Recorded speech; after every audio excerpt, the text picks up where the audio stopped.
ગુણો સમજી જાણીને જે થાય ને એને કહેવાય પ્રેમ.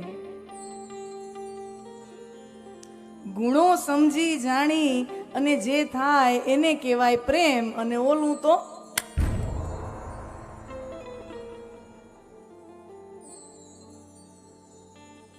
આહાહાહા, કેવું સરસ મજાનું બ્રાન્ડેડ શર્ટ પહેર્યું છે, કેવું પેન્ટ પહેર્યું છે, oh my god, branded watch, branded shoes, oh my god, I love his Audi એ ડોબી.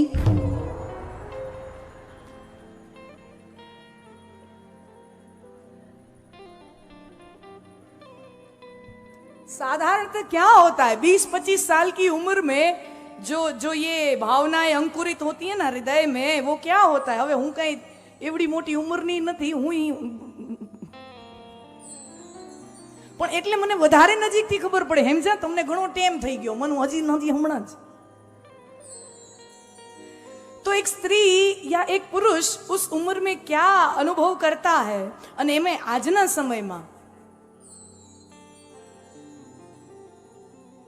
તમે જોજો 20-25 વર્ષની ઉંમર કે જે 18 વર્ષથી ચાલુ કરીને 25 વર્ષની ઉંમર. મારા બાપુજી, મારા દાદા મને હંમેશા કહેતા કે આ 18 થી 25 વર્ષની ઉંમર છે ને એને ગધા 25ની ઉંમર કહેવાય.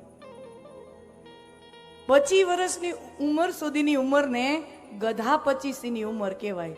મારા બાપુજી મને હંમેશા કહેતા, દાદા ક્यों, क्योंकि उस उम्र में जो व्यक्ति होता है ना એને એમ જ થાય કે બધી મને જ ખબર પડે છે. મારા બાપા તો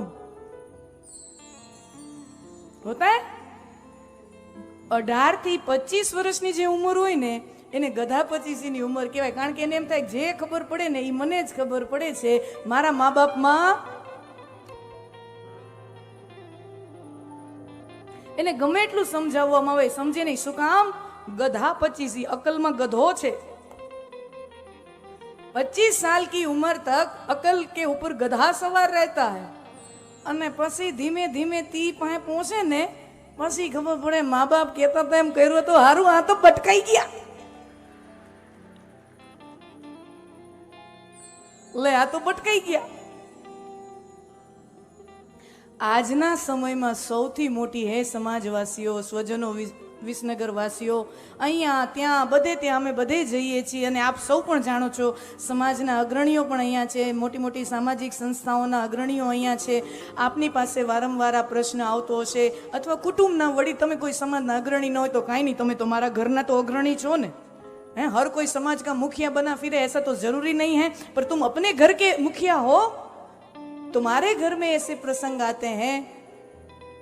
અને આજના સમયની સૌથી અઘરામાં અઘરો સામાજિક પ્રશ્નો હોય ને તો એ છે છોકરાઓનું સગપણ કરવું, અને થઈ જાય તો ટકવું. બરાબર? એક તો વહુ મળતી નથી ને મળે તો ટકતી નથી. है कि नहीं? ये समाज की जो हूँ करूँ छू रमूज, पर ये बहुत गंभीर प्रश्न है ना समाज का. या तो मिलती नहीं है, मिलती क्यों नहीं है? ये 20-25 પહેલાના આપણા જ સમાજના પાપ એ આપણને નડે છે. જ્યારે નવી નવી ટેકનોલોજી 30-35-40 વર્ષ પહેલા અસ્તિત્વમાં આવી અને જે પાપ સમાજે આચરવાનું ચાલુ કર્યું, સ્ત્રી ભ્રૂણ હત્યાનું, એના પરિણામ સમાજ અત્યારે ભોગવી. કુદરત તો છે ને બેલેન્સ રાખે છે.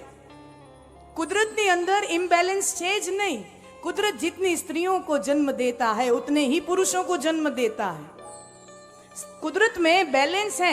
उल्टाનું સ્ત્રીઓનું પ્રમાણ વધારે હોય. કુદરતી પ્રાકૃતિક એના ઉપર રિસર્ચ થયા છે, વૈજ્ઞાનિક તારણો નીકળ્યા છે. तो ये इम्बैलेंस आया क्यों? वो 25-30 साल पहले हमारे जो भी पूर्वज थे उन्हों के पाप के कारण समाज आज वो दिन देख रहा है.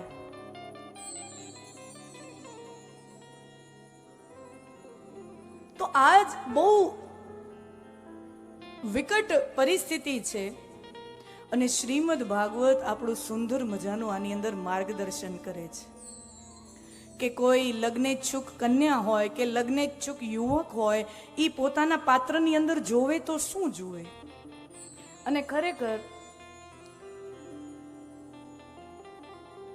આમ તમે જુઓ, આપણે નથી એકદમ વેસ્ટર્ન રહ્યા અને નથી પૂરેપૂરા ભારતીય રે. આપણે હવે અધકચરા થઈ ગયા ને. વેસ્ટર્નમાં તો સુવિધા છે કે 15-16 વર્ષના થાય ત્યારથી માતા પિતાના સાનિધ્યમાંથી છોકરું નીકળી જાય ને પછી ઈટ ડ્રિંક મેરી એને જેમ કરવું હોય એમ કરે. અને એ બહુ સારી વ્યવસ્થા છે, ખરાબ વ્યવસ્થા છે, એ ચર્ચાનો અહીંયા પ્રશ્ન નથી. એ લોકોનું કલ્ચર છે. હવે કોઈનું કલ્ચર સારું ખરાબ એ આપણે એના જજ બનવાવાળા આપણે કોણ? હુ આર વી ટુ જજ ધેમ? એ એની સભ્યતા છે. ઉनको મુબારક. પણ આપણે હવે એની સભ્યતામાં તો કાંઈ મા બાપને ગોતવાનું આવે જ નહીં ને. પણ આપણી સભ્યતામાં મા બાપ છોકરાઓનું ગોઠવાવી દે, લગ્ન કરાવી દે, લગ્નનો બધો ખર્ચો મા બાપ. હા, ઓલા તો પરણે તો પોતાના ખર્ચે પરણે. પોતાની ગર્લફ્રેન્ડને પ્રપોઝ કરવું હોય ને ગોઠણીએ બેહીને તો પેલા ઈ જે ડાયમંડની ને સોનાની રિંગ આવે ને ઈ પોતે કમાઈને લેવી પડે ને તઈ કોઈક છોકરી હા પાડે. ને આપણે બાપાએ બધું રેડી જ રાખ્યું છે. આપણે કાંઈ કરવું પડે? લગ્ન પેલા બધું પપ્પાએ કર્યું તૈયાર. તો આપણામાં મા બાપ બધું ગોઠવી દે, લગ્નનો ખર્ચો પૂરો કરાવી દે. છોકરાઓ પછી થાય, છોકરાઓને છોકરા થાય, લગ્ન પછી છોકરાઓ થાય તો એને વળી દાદા દાદી હાચવે, એને રમાડે, આખો દી એના પાછળ ભોગ આપે. હે, અને સ્વસ્થ હાજા નરવા હોય તો એના પોતરાઓને પેણાવે કોણ? ત્યાં સુધીની બધી જવાબદારી મા બાપ લે. આ આપણી પરંપરા હતી. પણ હવે શું થાય છે કે હવે અહીંયાના ઘણા બધા વડીલો હશે એ સમયમાં કંઈ જોવા કરવાનું તો કાંઈ હતું.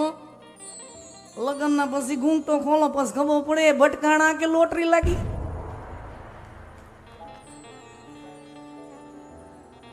આમાં કાંઈ ઓલું તો હતું નહીં. મળવા કરવાનું, ફરવા જવાનું, ફિલ્મ જોવા જવાનું એવું કાંઈ હતું નહીં. લગ્ન પછી ઘૂંટો ખોલો.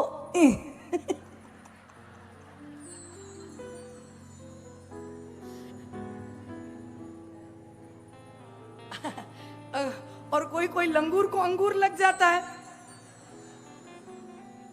है कजोड़ा. और किसी किसी लंगूर के हाथ में अंगूर लग जाता है. और किसी किसी આપણે એમ થાય આ હા હા હા કેવો મોભી છે વ્યક્તિ ઘરવાળા. क्योंकि उस जमाने में था बैलेंस नहीं था. તે દી એમ હાલ્યું જતું હતું. પણ આજે આપણે છોકરાઓ છોકરીને એકબીજાને મળવા બોલાવે અને હોવું જ જોઈએ. વાય 5 આડા ખાધા એના કરતા ભેગા પેલા મળાવી દો ને. હે તો મળાવી ઈ બરાબર. હવે ઈ તો આપણે સમાજ સારું જ કરે છે કે લગ્ન પહેલા મળવા દે છે, વાતું ચીતું કરવા દે, આઈસ્ક્રીમ ખાઈ આવો છોકરાઓ, ફરી આવો અને પછી જવાબ આપો. એટલે આપણે એને મોકલીએ છીએ મળવા માટે. પણ મળવા જાય ત્યારે એકબીજા હારે વાત શું કરવી, પૂછવું શું, ઈ તો આપણે એને શીખવાડતા નથી. સમજો ये રમૂજ હૈ. લેકિન હું આની અંદર બહુ સળગતો પ્રશ્ન મૂકું છું તમને. તમે તમારા દીકરા દીકરીઓને એકબીજાને મળવા મોકલો, બરાબર છે ને, એ તો તમારે કરવું જ પડે. તમે ન ઈચ્છો ને તો હવે કરવું જ પડે.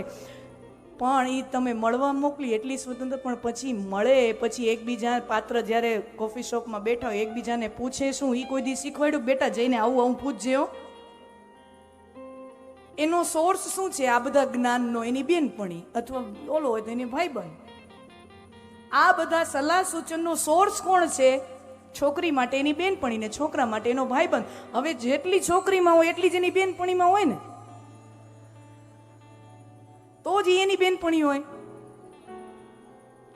જેટલી છોકરીમાં અકલ હોય એટલી જ એની બેનપણીમાં અકલ હોય. યાને ઉસકો સહી માર્ગદર્શન દેને વાલા કોઈ નહીં હે. પછી તમે જોજો કેવી કેવી વાતો કરે. અમારી પાસે બધી વાતો આવે. મળવા જાય છોકરાઓ છોકરી પછી કેવી વાતો કરે. હે તને થેપલા ભાવે કે ભાખરી ભાવે? છોકરી પૂછે તમને થેપલા ભાવે કે ભાખરી ભાવે? છોકરો કે ભાખરી ભાવે. હે મને ભાખરી ભાવે. પડો ખાડામાં. अबे ये कोई पूछने की चीज है? थेपला भावे भाकरी भावे जे भावे घड़ीन खवड़ावजे पसी. इससे क्या फर्क पड़ जाता है किसी को क्या खाना पसंद है? उससे किसी के चरित्र का कोई मूल्यांकन नहीं होता. શું ભાવે, કેવા કપડાં પહેરવા ગમે, કેવો રંગ ગમે, તને શોખ શું, તને હોબી શું. એટલે પછી માણસ પૂછે તમારી હોબી શું, એટલે કે શોખ. એટલે પછી કે મને ફરવા જવાનું બહુ ગમે, ટ્રાવેલિંગ બહુ. હવે એ કઈ હોબી છે તો બધાને ગમે. લાઈક આ તો નો બ્રેઇનર છે. ફરવા જવું કોને ન ગમે? અરે ઘરે બંધાઈ રહેવું કોઈ ઢોરને ન ગમે? વાડામાં બંધાઈ રહેવું કોઈ ઢોરને ન ગમે? એને ફરવું ગમે. ઘૂમના ફિરના કિસકો પસંદ નહીં હે. હું એની ના નથી પાડતી, એ બહુ સારો ગુણ છે. કોઈને આમ જુદું જુદું ફરવું ગમે, નવું नવું कल्चर જોવું गमे, बट उससे किसी का चरित्र का मूल्यांकन नहीं होता. वो कोई बेस नहीं है जीवन साथी पसंद करने का. वो कोई आधार नहीं है पात्र पसंद करने का कि वो कैसे कपड़े पहनता है, उसको क्या रंग पसंद है, उसको खाने में क्या पसंद है, उसको घूमने जाने में कहाँ. ये कोई आधार नहीं है जीवन साथी पसंद करने का. એ તો હાલો બેયને અલગ અલગ ભાવતું હોય તો નો મેળ પડી જાય ને. અને હોય જ ને, બધું અલગ અલગ જ હોય. સ્ત્રી કા નિર્માણ અલગ ही होता है, પુરુષનું નિર્માણ અલગ જ હોય. પુરુષને ક્રિકેટ જ ગમે, સ્ત્રીને કોઈ દી રસ જ ન પડે. બેનું ભેગું એમ ન થાય તો શું? क्योंकि भगवान ने कुदरत ने निर्माण ही अलग किया है. ये कोई आधार ही नहीं है प्रिय पात्र पसंद करने का. પછી શું થાય કે હવે છૂટ આપે એટલે આવી રીતે 1 કલાક મળવા દે, 2 કલાક મળવા દે. પછી ઘરે આવીને પપ્પા પૂછે હે હમણાં મળી આવી, કેવું લાગ્યું? એટલે કોઈ થોડીક બુદ્ધિમાન છોકરી હોય એમ કે પપ્પા I need some more time, મને હજી થોડોક વધારે સમય વાત કરવા દો, મળવા દો, હજી થોડુંક ઓળખું, જાણું, પહેચાણું, થોડુંક હજી 1-2 વાર મળું. હા બેટા એવું જ કરાય હો, પાછળ પછતાવો પડે એના કરતાં હજી 1-2 વાર મળી લેવાય, વાતચીત કરી લે હજી બેટા. એટલે પછી વળી બીજી વાર મળવા જાય, ત્રીજી વાર મળવા જાય. પહેલી વાર 1 કલાક મળ્યા હોય, બીજી વાર 2 કલાક, ત્રીજી વાર 4 કલાક મળે. પછી આખા શનિ રવિ ભેગા ફરે. એટલે પછી મા બાપને ચિંતા થાય કે બેટા કા હા પાડ કા ના પાડ. આમ સમાજમાં બીજા જોવે શું વિચારે? સમાજમાં બીજા લોકો જોવે તો શું વિચારે? કા હા પાડ ને કા ના પાડ. તો દીકરી છે પપ્પાને કે બટ પપ્પા મને હજી એમાં હા પાડવા જેવું કઈ લાગતું નથી. એમ ના, હજી મને એમાં હા પાડવા જેવું કઈ લાગતું નથી. તો ના પાડી દે. પપ્પા એમ કે તો ના પાડી દે. પણ પપ્પા આટલી વાર મળ્યા તો હવે મને એમાં ના પાડવા જેવું કઈ નથી લાગતું. હલવાણી ન હા પાડવા જેવું લાગે, ન ના પાડવા જેવું લાગે, પૂરેપૂરી હલવાણી. હવે એની વારે કોણ આવે? મદદે કોણ આવે? ઘરમાં જ. હવે સામાન્ય રીતે આમ જોઈએ તો ઘણીવાર દીકરી છે ને મા બાપ સામે બધી વાત આમ ખુલીને ન કરી શકે. બધા પરિવારમાં એટલી મોકળાશ ન હોય કે દીકરી છે ને મા બાપ સાથે બધી રીતની વાતો કરી શકે. અમુક ટોપિક હોય, અમુક મા બાપ સાથે એટલી મોકળાશ ઘરમાં ન હોય કે મા બાપની હારે ખુલીને વાત કરી શકે દીકરી. તો પછી દીકરી શું કરે? ઘરમાં મોટો ભાઈ હોય ને, પરણેલો હોય, એટલે ભાભી હોય, અને ભાભીની ઉંમર પોતાના જેટલી જોઈએ અથવા તો 2-3 વર્ષ મોટી હોય ભાભી, એટલે સમજી લો પોતાના જેવડી થઈ કહેવાય ને. તો એ પોતાની બેનપણી જેવી ભાભી હોય ને એની પાસે જઈને રૂમમાં બેસે કે ભાભી ભાભી આમ મને કયો ને, આપણે આમ છોકરો જોવા જાય તો એમાં આમ શું જોવાનું, શું પૂછવાનું, છોકરામાં શું જોવાનું? એટલે ભાભી કે ઈ મને ખબર હોત તો હું અહીંયા હોત.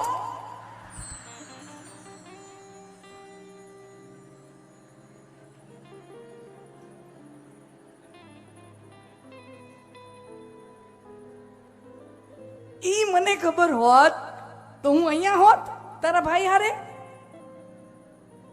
હવે હાવ હલવાણી. મારા વાલા વિસનગર વાસીઓ, શ્રીમદ ભાગવતમાં આ રૂકમિણી વિવાહનો જે પ્રસંગ છે એમાં સુંદર મજાની ચર્ચા. આ પ્રસંગ છે એમાં જે 7 શ્લોકોમાં જે રૂકમિણી જે પ્રેમનો એકરાર કરે છે કે શ્રી કૃષ્ણ મને તમારી સાથે પ્રેમ થયો છે, પણ એ કેટલી સુંદર વાત કરે છે. અને મેં તમને પતિ તરીકે પસંદ કર્યા, પણ એ કોઈ આકર્ષિત થઈને મોહિત થઈને તમને પસંદ કર્યા હોય એવું નથી. મારી પાસે એના કારણો છે. અને બીજા જ શ્લોકમાં